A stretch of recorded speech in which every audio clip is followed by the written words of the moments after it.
Bismillahirrahmanirrahim. Alhamdulillahi rabbil alamin, wassalatu wassalamu ala rasuli rabbil alamin, nabiyyina wa habibina wa qudwatina Muhammad ibn Abdullah wa ala alihi wa sahbihi wa man sar ala nahjihi wa ihtada bihadihi wa istanna bisunnatihi la yaumiddin, amma ba'd. Muslimin dan muslimat, para pelajar, para jemaah sekalian, Assalamualaikum warahmatullahi wabarakatuh. Alhamdulillah, kita panjatkan kesyukuran kepada Allah Azza wa Jalla kerana dengan izinnya kita dapat meneruskan pengajian kita dalam tafsirul Quran dan juga tadabbur beberapa ayat yang ringkas, insya-Allah. Perbincangan kita pada kali ini iaitulah tentang kuasa menetapkan halal dan haram adalah kuasa Allah Azza wa Jalla. Kita manusia ini diminta supaya mempelajari, menghayati undang-undang yang telah diperuntukkan oleh Allah Azza wa Jalla kepada kita, dengan kita istinbat daripada ayat, istidlal daripada hadis Nabi sallallahu alaihi wasallam. Tak boleh kita suka-suka je. Tak boleh kita suka-suka buat sendiri, tidak boleh. Kecuali dalam perkara adat istiadat, maka kita boleh reka apa yang kita nak dengan syarat tidak bertembung dengan peraturan syarak. Baiklah para jemaah sekalian, kita teruskan pengajian kita dalam surah Yunus, surah yang ke-10, juzuk yang ke-11, bermula ayat yang ke-59. Ayat yang ke-59. Ayat 59, muka surat pimpinan Ar-Rahman Jawi, muka surat 392. 392.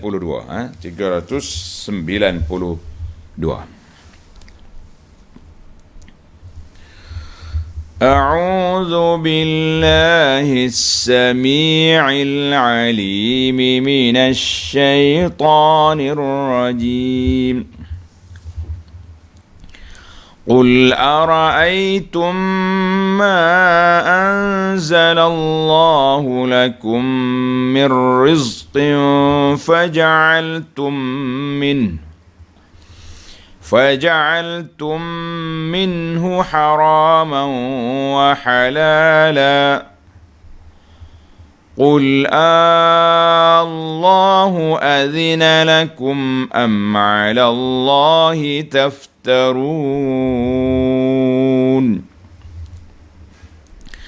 وما ظن الذين يفترون على الله الكذب يوم القيامة إن الله لذو فضل على الناس ولكن أكثرهم لا يشكرون.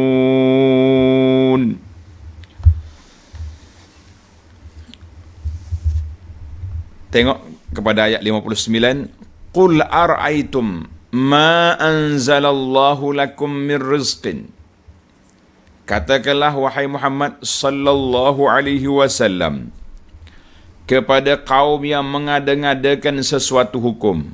Perundangan ikut suka kita. Kita undi menang, tak kiralah undi nombor, undi umum ke, undi suara ke, undi berbelah bagi. Yang penting kalau kita menghalalkan perkara yang diharam oleh Allah, mengharamkan perkara yang dihalalkan, maka kita bertembung dengan syariat Allah Ta'ala.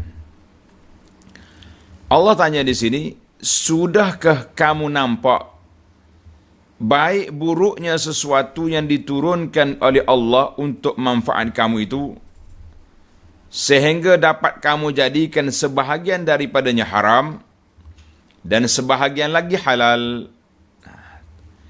Maknanya ikut suka dia ya. Dia panggil di bawah akta ISA, ikut suka aku. Yang ni nak halal, yang ni nak haram. Jangan. Qul Allahu azina lakum. Katakanlah lagi ya Muhammad sallallahu alaihi wasallam kepada mereka, adakah Allah mengizinkan bagi kamu berbuat demikian? Mendapat keizinan daripada Allah, atau kamu hanya mengada-ngadakan secara dusta terhadap Allah Azza wa Jalla? Tengok nota di bawah 326.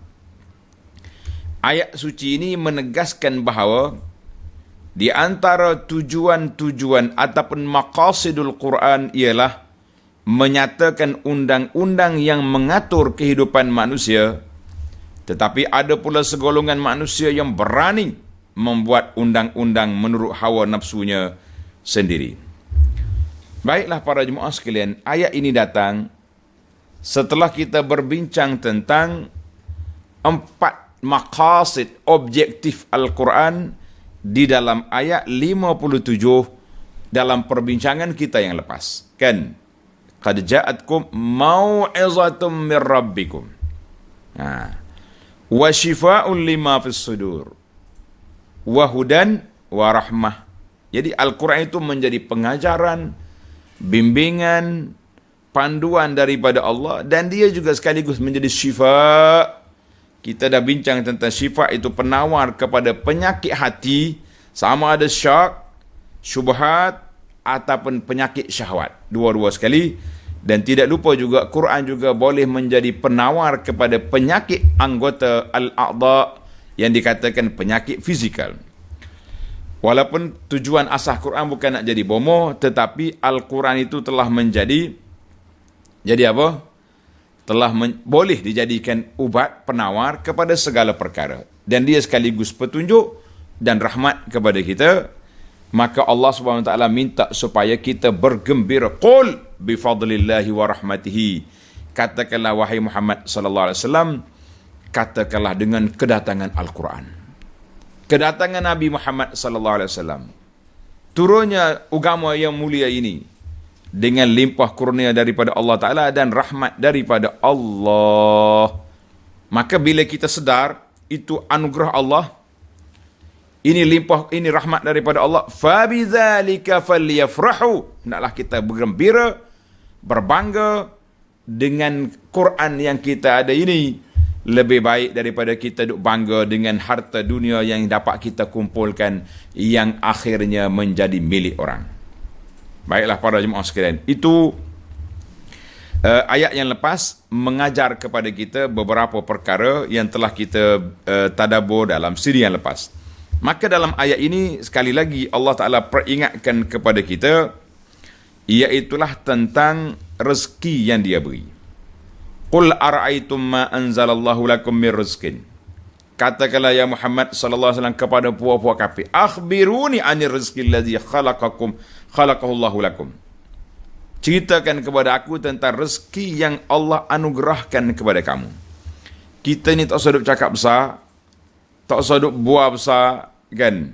Rezeki yang kita makan, yang kita minum, udara yang kita seduh ni, semuanya adalah merupakan anugerah daripada Allah Azza wa Jalla. Pernah satu kes, orang ni masuk hospital. Bila nak discharge, keluar daripada ward, tiba-tiba dia tengok bil, Allah, banyak kena bayar. Ni harga apa ni? Oh, ni harga oksigen. Ni harga ubat. Ya ni harga macam-macam, katil. Dia kata oksigen ni kena bayar. Berapa harga? Mahal. Masya Allah, tabarakallah. Kita duk menyeduh udara yang Allah sediakan. Oksigen yang kita guna pakai ni. Kalau kita nak ambil, Allah nak ambil bayaran, menungginya, orang Kelantan kata. Tak bergerak kita. Berapa nak bayar? Duduk hospital seminggu pun berapa dah kita kena cas, kena bayar. Maknanya para jemaah sekalian, Allah nak suruh kita sedar bahawa kamu duduk di atas dunia ini, iaitulah dengan limpah kurnia Allah Azza wa Jalla, rezeki yang Allah anugerahkan kepada kamu. Bila kita tahu rezeki kita ni Allah Ta'ala yang beri, bahkan hidup kita pun duduk di bawah belas kasihan Allah Azza wa Jalla, maka Allah Ta'ala aja, faja'altum minhu haraman wa halala. Mu nak tukar-tukar macam puak kafir, dia panggil as-saibah, binatang-binatang yang dilepaskan, berapa orang hak ni jadi hak Tuhan, hak ni jadi hak dia, yang jantannya, yang betinanya bertukar barak habis. Kita kata ini semua perbuatan-perbuatan kepala otak dia sendiri yang menghalalkan dan mengharamkan. Maka para jemaah sekalian, tak boleh kita sendiri, tak boleh kita hidup atas dunia ni suka-suka kita. Kita kata hak ni halal, yang ni haram. La. Hak Tuhan halal, maka kita kena halalkan. Benda yang Tuhan haram, maka kita kena kata haram.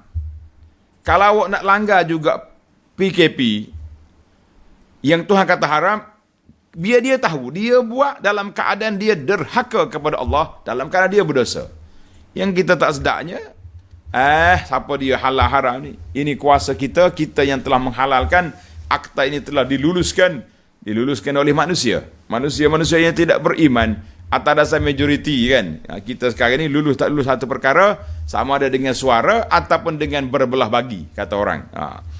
Maka tak kira, tak ada belah bagi, tak ada suara majoriti, yang adanya halal dengan haram mesti kita korek istimbat daripada Al-Quran dan juga panduan daripada hadis Nabi sallallahu alaihi wasallam. Maka para ulama Islam berijtihad untuk menghasilkan undang-undang ini daripada wahyaini, daripada dua sumber Islam yang telah ditinggalkan oleh Nabi sallallahu alaihi wasallam. Jadi masalah halal haram tak boleh kita suka-suka bimujarradil ara'i wal ahwa, dengan semata-mata kepala otak kita dengan hawa nafsu kita yang tidak ada mustanad. Ini sehari dua ni orang sibuk tentang penjarakan solat. Maka timbullah dua mazhab. Satu lagi mazhab mengikut fatwa para ulama. Adakah kita nak kata ulama-ulama Islam seluruh dunia ini, termasuklah di dua masjid, dua tanah haram ini, semuanya telah dikelentong oleh puak-puak kafir belaka ataupun tidak? Maka kita berhati-hatilah dalam kata-kata kita. Memanglah hati kita tak puas hati. Kita pun rasa kecewa, rasa sedih dengan peristiwa yang berlaku, kan? Tapi apa kita nak buat? Tapi sewenang-wenang nak mempertikaikan, kita kata ini semua pengikut hawa nafsu, pengikut Dajjal, pengikut puak-puak Yahudi, konspirasi. Berhati-hati kita, jangan sampai menggoris perasaan umat Islam sehingga mereka tidak menghormati lagi kepada para alim ulama mereka. Jadi kita hati-hati. Ihtiyat tu ada. Memang kita pun mengkaji, tapi nak condemn segala benda atas dunia ni, kita 4 kelompok 2-3 orang ni yang betul, kita kata agak sukar dalam suasana begini. Jadi hati-hati jangan diboros ataupun terlalu gopoh untuk nak meletakkan sesuatu perkara. Kita ni kalau nak kira qila wa qala, tak ada undang-undang atas dunia ni, semua tak betul belaka. Hak betul dia seorang. Baiklah. Maka dalam ayat ini Allah Ta'ala peringatkan kepada kita supaya dalam masalah penetapan halal dengan haram itu adalah kuasa Allah Azza wa Jalla. Kamu nak guna rezeki yang Tuhan beri, silakan. Dalam ayat ini, dalam ayat yang kita qul a'udzu ma anzalallahu lakum min rizqin, maka para ulama telah istinbat bahawa al-aslu fil ibadati at-tauqif. Kaedah yang besar untuk nak menyekat kesejahteraan, keselamatan agamanya daripada dirempuh masuk oleh segala perkara, maka para ulama mengatakan asas kepada ibadat itu tauqif, mana tak boleh kita reka, kita ittiba, boleh mengikut dalil yang ada. Asasnya. Maka jangan kita syariatkan satu-satu ibadat perkara yang tidak ada dalam undang-undang Allah Ta'ala. Kalau tidak, kita termasuk dalam ayat Allah, tanda surah Asy-Syura ayat 21. Am lahum syuraka'u syara'u lahum minad-din ma lam ya'zam bihillah. Adakah bagi mereka sekutu-sekutu yang berhak mengadakan undang-undang dalam agama ini dengan perkara yang tidak diizin oleh Allah Ta'ala? Maka siapa dia reka dalam ibadat, maka dia termasuk dalam ayat ini.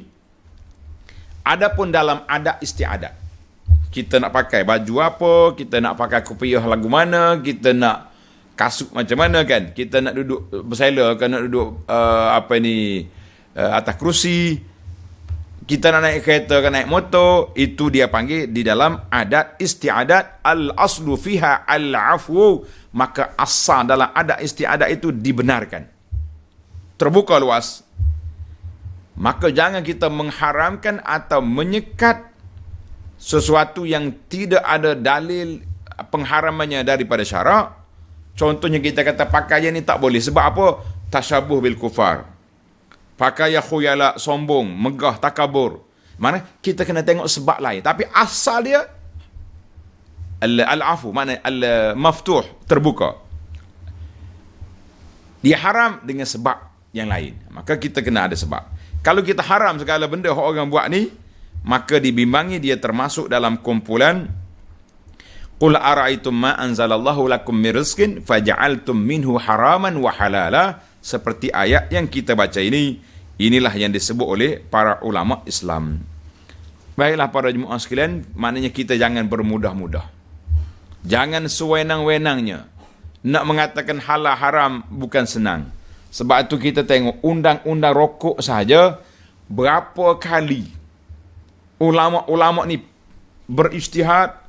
Mula-mula kata tak tahu, boleh ke tak boleh. Kemudian dia kata makruh. Kemudian setelah dikaji-kaji lagi, baru naik kepada darjat haram. Maka kita mengatakan mereka berijtihad untuk nak taksil masalah, tanzil masalah ini, ataupun dalam bahasa dia panggil takyif al-masalah. Nak ambil daripada undang-undang ni, pergi kepada hak ni. Kemudian dia punya jami' al-illah dia apa? Maka keluarlah hukum sama ada haram, harus, makruh, boleh, tak boleh. Bukan suka-suka, sewenang-wenang kita buat, ikut suka hati kita. Boleh. Tak boleh. Mentahkah kita ustaz orang percaya, pakai kelentung tak tukar. Tak boleh kita bermudah-mudah dalam perkara ini, para jemaah sekalian. Baiklah, kita pergi kepada ayat yang ke-60. Ayat yang ke-60. وَمَا ظَنُّ الَّذِينَ يَفْتَرُونَ عَلَى اللَّهِ الْكَذِبَ يَوْمَ الْقِيَامَةِ. Dan apakah sangkaan orang-orang yang mengada-ngadakan kata-kata dusta terhadap Allah Ta'ala itu? Jadi dia pandai-pandai kata halal haram, boleh tak boleh, kan? Mudah-mudah ya bagi dia. Dia panggil relax ya. Tidakkah mereka akan diazabkan pada hari kiamat kelak? Kita kata bagi pihak Allah, kita ni, kita manusia ni, benda perkara yang kita tak kata, perkara yang kita tidak buat, tiba-tiba orang nisbahkan kata-kata itu kepada kita. Marah tak marah kita? Tumbuk meja kita. Bila aku kata? Siapa dia bagi tahu? Siapa royak? Marah lalu. Celek mata dah. Dia kata apa? Ini kita buat kata-kata at-taqawul. Buat kata-kata terhadap Allah Ta'ala. Tentulah lagi dasar. Yaftaruna ala Allah. Allah guna perkataan ini. Yaftaruna ala Allah. Maknanya mereka-reka mengada-ngadakan kata-kata dusta terhadap Allah Ta'ala. Tentulah orang ini akan binasa. Inna Allah lazu fadlin ala nas. Baik. Sama juga para jemaah sekalian, kita buat kata-kata terhadap Nabi sallallahu alaihi wasallam. Bersabda Nabi. Kita kata riwayat siapa tu? Tengok-tengok. Saya jumpa dalam ni, dalam buku, dalam internet, dalam grup WhatsApp. Tak tahu riwayat siapa. Kalau kita jahil, bila ditegur, dengarlah. Ni jahil, tak belajar ilmu hadis, tapi nak nyebar-nyebarkan hadis. Itu bahaya. Ataupun melanggar disiplin ilmu hadis. Dia panggil SOP hadis. Langgar. Ada juga. Saya sebut ni ada dalam buku ni. Ada dalam kitab ni. Riwayat siapa? Tak tahu, tak ada riwayat. Bila kita cek kaji, rupanya hadis itu palsu ataupun tidak ada asal dalam kitab. Diberitahu, oi, apa awak pandai-pandai? Awak ingat awak seorang yang akan belajar. Kita ni para jemaah sekalian, kalau kita tersalah, mengaku kesalahan, itu dimuliakan. Tapi kalau kita tersalah, orang tegur, kita kerah kepala, itu dia panggil kerah kepala lah gitu. Kita kena ingat, Nabi sebut beberapa dalam hadis yang sahih, yang masyhur, Nabi kata man kadzaba alayya muta'ammidan falyatabawa maq'adahu minan nar. Siapa dia sengaja dusta kat atas aku, dah tak tahu orang bagi tahu, dah orang bagi tahu kerah kepala, falyatabawa maq'adahu minan nar, ambillah tempat duduk dia dalam neraka, wal iyazu billah. Jadi jangan main. Allah kata, orang yang buat reka-reka ke atas Allah Ta'ala, tunggulah azab pada hari kiamat. Kemudian Allah sebut di akhir ayat ini, innallaha lazu fadlin 'alan nas. Sebenarnya Allah jualah yang meliputi kurnia kepada manusia. Limpah kurnia Allah Ta'ala beri kepada kita sangat banyak. Tadi kita bincang harga oksigen pun tak lepas dah kan. Kepada manusia meliputi rezeki pemberiannya dan hukum-hukum syarak yang diturunkannya. Walakinna aktsarahum la yashkurun. Akan tetapi kebanyakan manusia tidak bersyukur, wal-iyaz billah. Manusia ni tak setengah kata, tak syukur nikmat Allah Ta'ala beri. Yang besar kita kena syukur nikmat kita ni apa dia? Allah Ta'ala beri kepada kita banyak sekali nikmat. Tanda tuan-tuan, ini dia panggil ilmu tadabbur. Apa nikmat yang Allah Ta'ala beri? Apa makna syukur? Arti syukur itu menggunakan nikmat kurniaan Allah Ta'ala dengan sewajarnya. Itu makna syukur. Kita guna nikmat mengikut jalan yang diizinkan oleh Allah. Jangan duduk kacau kok si. Saya majlis kesyukuran tapi penuh dengan maksiat dan munkar. Syukur apa lagu tu? Orang tak panggil syukur lagu tu. Itu majlis kufur nikmat. Ini kita bimbang hari ni. Sebahagian daripada masyarakat buat majlis kesyukuran tapi full penuh dengan agenda kufur nikmat. Derhaka Allah Ta'ala. Kan? Maka para jemaah sekalian, kita tengok wa ma zannul ladzina yaftarun Allah. Apa kesangkaan orang yang reka-reka? Ayat Quran ini fihi soal, ada soalan. Soalan itu mari, maka Allah Ta'ala sebut innallaha ladzu fadlin 'alan nas. Allah Ta'ala curahkan limpah kurnia kepada Allah, kepada manusia. Apa dia di antara limpah kurnia yang munasabah dengan ayat ini? Tanda tuan-tuan. Yang pertama, an'ama 'alaihim bil aqli. Allahu akbar. Allah Ta'ala anugerahkan kepada kita akal pemikiran. Tanda nombor satu, fadlullah. Limpah kurnia Allah Ta'ala beri, dia bagi kepada kita akal. Otak sama ada dengan lembu. Lembu ada otak? Ada. Kan? Kambing ada otak. Cuma orang duduk mikir otak udang. Macam mana? Kan? Yang penting ada otak. Tapi akal hanya kepada kita manusia dan juga jin. Yang kedua, irsalir rusul. Allah tahu manusia ni dia tak mampu nak hidup sendiri. Dalam bab makan minum, kahwin bini, dia pandai. Tu tak pergi kerusul kahwin pun tak apa jadi, kan? Maka dalam bab undang-undang beragama Allah hantar mari rasul. Dua. Yang ketiga, ta'khirit azab. Khasnya bagi umat Muhammad sallallahu alaihi wasallam ini yang disebut dengan nama rahmatan lil alamin. Kafir setara mana, derhaka setakat mana, maksiat setinggi mana, Allah tangguhkan azab. Selagi tak mati, gomo lah. Kata, selagi tak mati, gomo. Nak ketak mata kedara harak, lah. Nak apa ni, BBQ babi, silakan. Nak berzina, lantak. Maknanya tidak kata kalau berzina agak pakai lekat situ selalu. Dah. Siapa dia melakukan perzinaan, jadi macam anjing bini. Satu kampung tahu. Sudah. Zina hari ni dengan orang putih, esok dengan orang berapa, orang lah gila. Artinya takhirul azab ini salah satu daripada ciri-ciri rahmatan lil alamin. Tidak macam umat dulu. Umat dulu buat 3 hari hancur, habis, binasa. Baik. Yang keempat, Allah Ta'ala buka pintu taubat. Allahu akbar. Allah Ta'ala buka pintu taubat.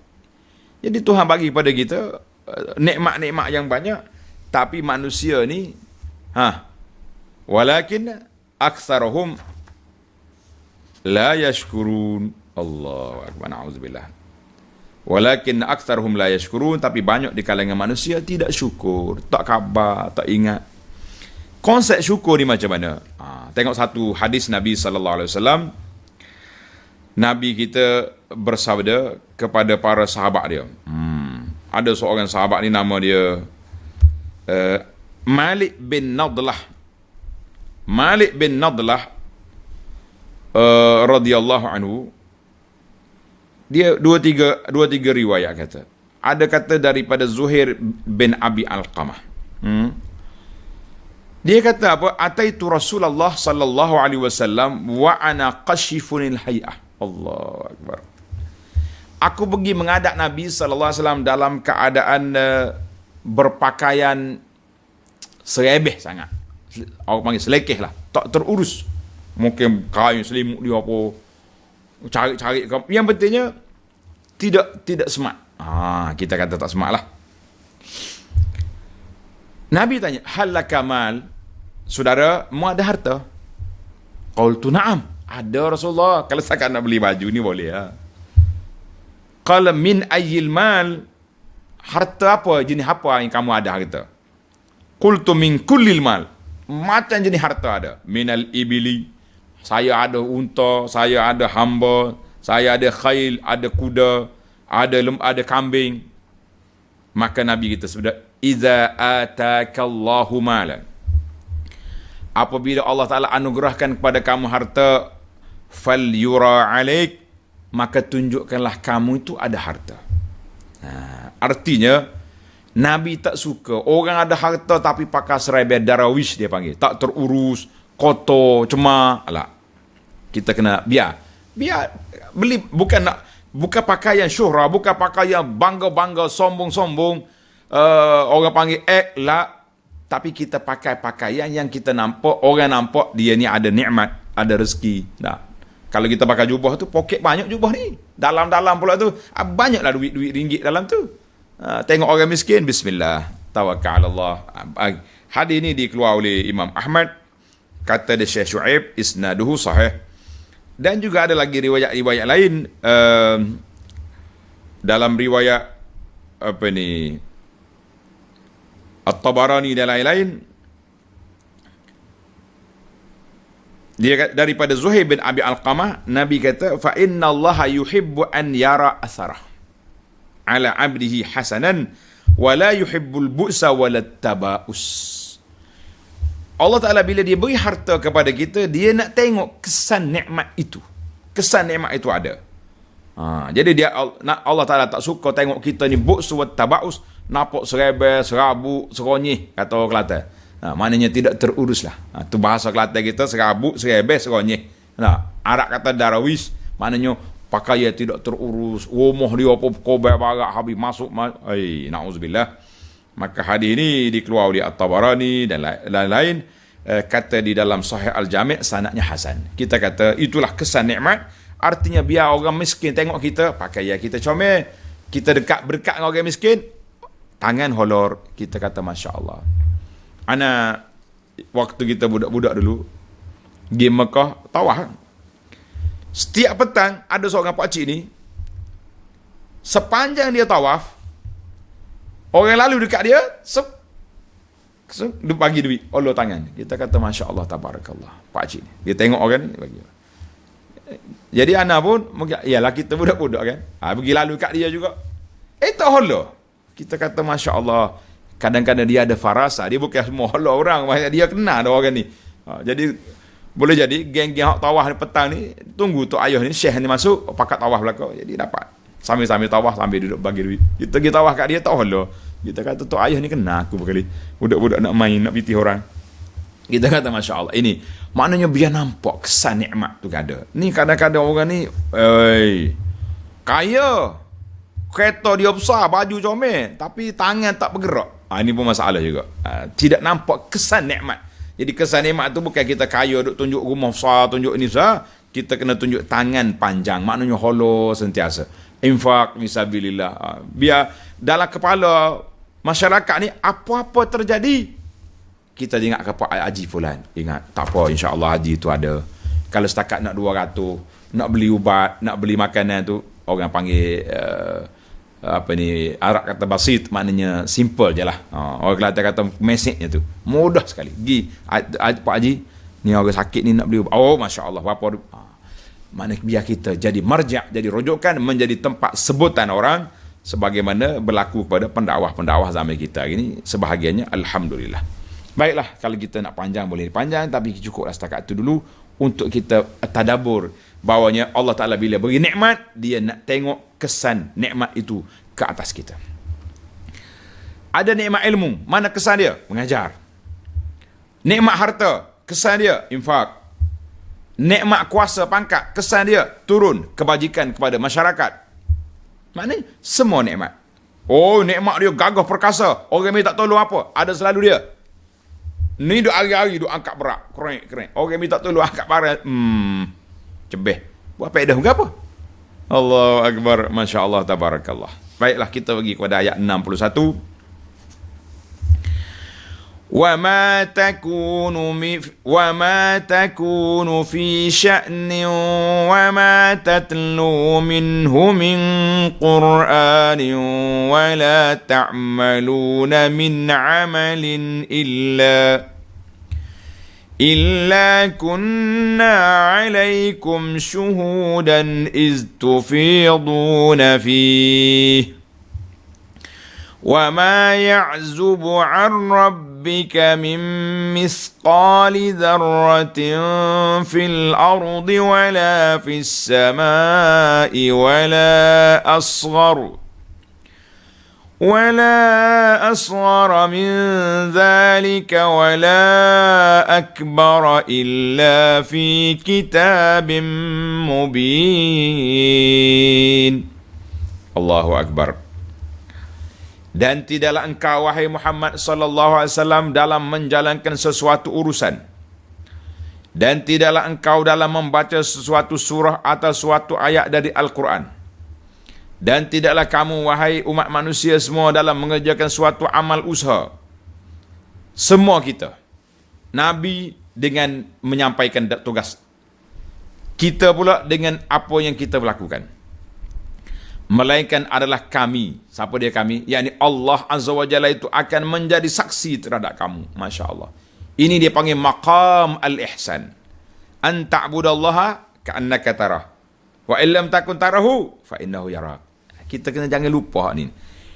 Ihsan itu kita sembah Allah Ta'ala seolah-olah kita nampak dia. Kalau tak nampak, dia nampak kita. Letak situ. Kita belajar lama dah. Ilmu tauhid kan. Allah Ta'ala mendengar, Allah Ta'ala melihat, Allah Ta'ala mengetahui. Tapi waktu nak mengepak orang, terlupa kepada kaunuhu sami'an. Terlupa. Waktu nak ambil barang orang, terlupa Allah Ta'ala basiran. Allahu Akbar. Ini yang kita, bagaimana kita nak tanam, bagaimana kita nak pasang sifat ihsan ini dalam diri kita. Selagi tak ada honi, tak usah adalah agensi-agensi anti to anti ni, tak jadi kerja belakang. Anti, body yang paling kuat sekali, keimanan kepada Allah Azza wa Jalla. Kita mengetahui Allah Ta'ala, dia panggil tahta muraqabatillah, kita hidup di bawah pemerhatian Allah Azza wa Jalla. Tengok Tuhan sebut di sini, illa kunna alaikum syuhudan, maka adalah kami menjadi saksi terhadap kamu ketika kamu mengerjakannya. Kalau Tuhan jadi saksi, tak usah duduk lari dalam kita kan. Dan tidak akan hilang lenyap dari pengetahuan Tuhanmu sesuatu dari sehalus-halus. Allahu Akbar. Mithqa ma ya'zubu, maknanya tidak terlepas pandang. Mithqali zarratin, sehalus-halus zarah. Besar mana zarah ni? Atom, dia panggil atom. Dan atau serengan-rengan yang ada di bumi atau di langit. Paling ringan sekali berapa dia? Yang pentingnya paling kecil, paling ringan, itu pun di bawah pengetahuan Allah Azza wa Jalla. Dan tidak ada yang lebih kecil dari itu. Kalau ada lebih kecil daripada zarah, itu Allah Ta'ala mengetahui. Dan tidak ada yang lebih besar. Besar tak apalah, kita kata logik kan. Tengok buku, tengok ni. Ni ada kecil. Illa fi kitabim mubin, melainkan semuanya tertulis di dalam kitab yang terang nyata. Tak nak kata apa dah kita ni.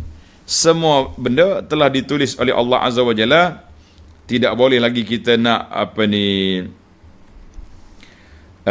senang-senang kita kata jangan. Jangan duk buat.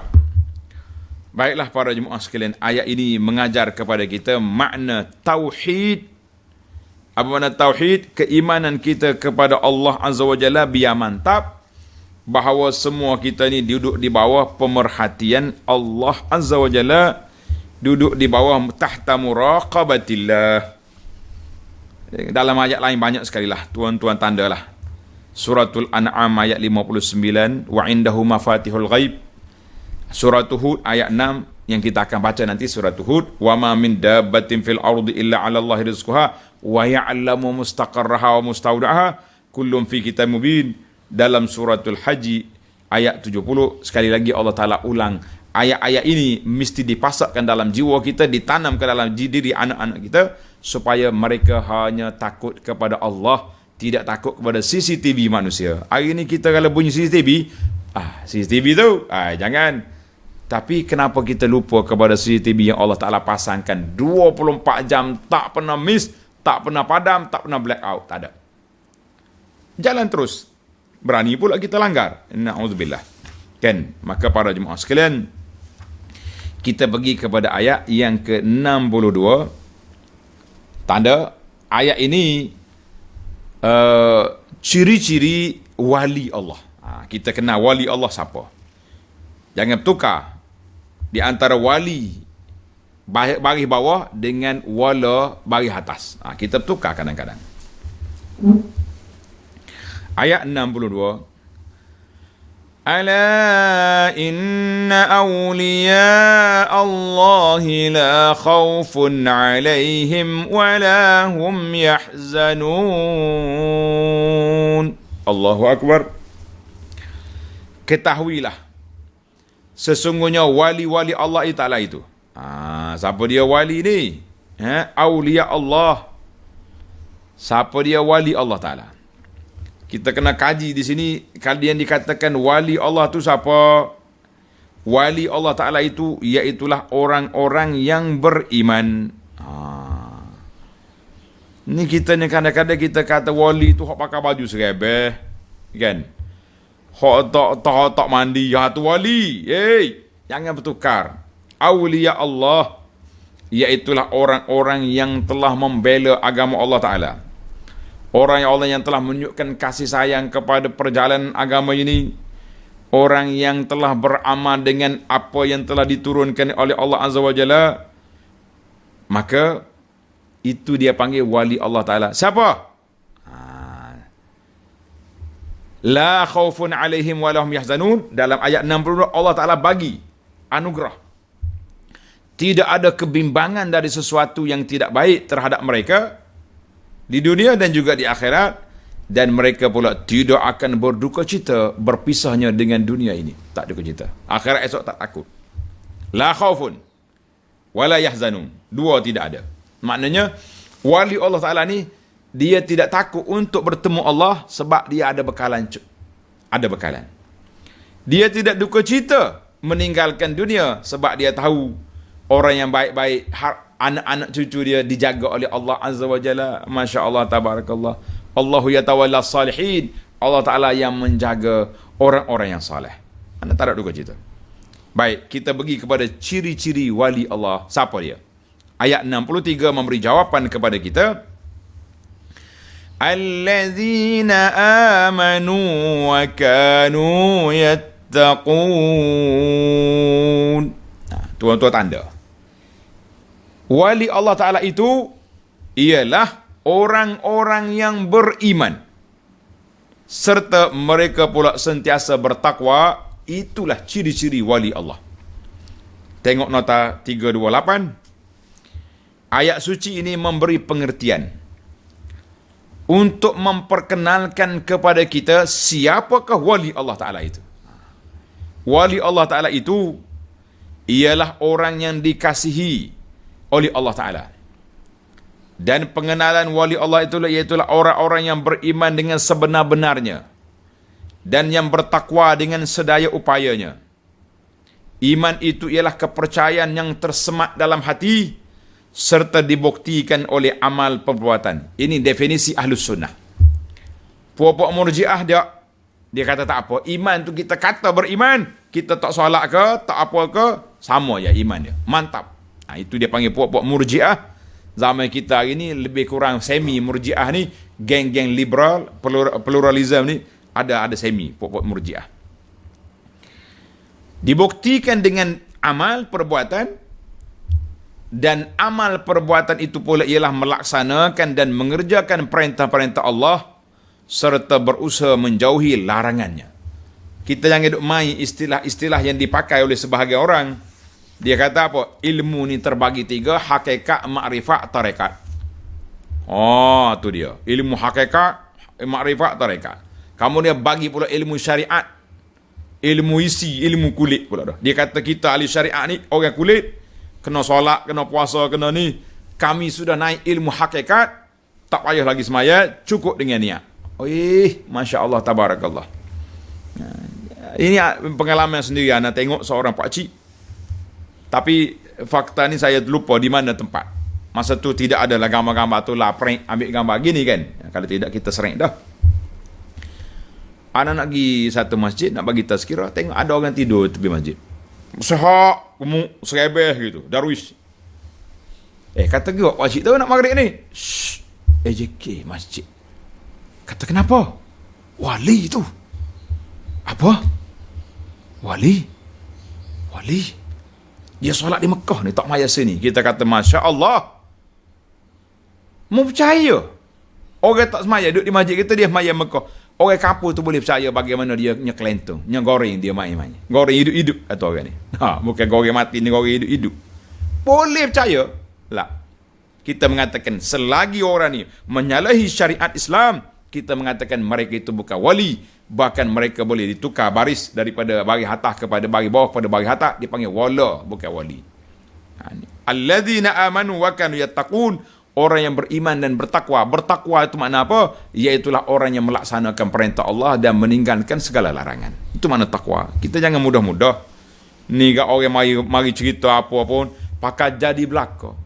La, kita katakan jangan bersewenang-wenang, jangan mudah-mudah nak terima apa yang orang kata ciri-ciri wali Allah Ta'ala. Sebab tu ada sebuah buku nama dia Aulia Allah wa Aulia Syaitan. Beza di antara wali Allah Ta'ala dengan wali syaitan sangat tinggi. Wali Allah Ta'ala ni orang yang patuh syariat, beramal dengan sunnah, itu wali Allah. Orang yang langgar syariat, walaupun dia dakwa apa saja pun, lah, itu wali syaitan nama dia. Wali'iyahzubillah. Jangan duk main kita ni. Baiklah. Apa dapat orang jadi wali Allah Ta'ala ni, apa dia dapat? Allah Ta'ala sebut ayat 64. Lahumul bushra fil hayatid dunya wa fil akhirah. La tabdila li kalimatillah. Dzalika huwal fawzul azim. Allahu Akbar. Aulia Allah, orang-orang yang beriman yang bertakwa, itu wali Allah Ta'ala. Untuk mereka sahajalah kebahagiaan yang menggembirakan di dunia dan di akhirat. Atas dunia Allah Ta'ala bagi khabar gembira, di akhirat esok lagi gembira. Tidak ada sebarang perubahan pada janji-janji Allah. Yang demikian itulah kejayaan yang besar. Masya Allah, tabarakallah. Jadi terdapat beberapa hadis Nabi SAW. Kan bila orang ni nak mati, hadis Al-Bara' bin Azib yang panjang. Bila seorang hamba tu mati, malaikat pun mari. Beri khabar gembira kepada dia.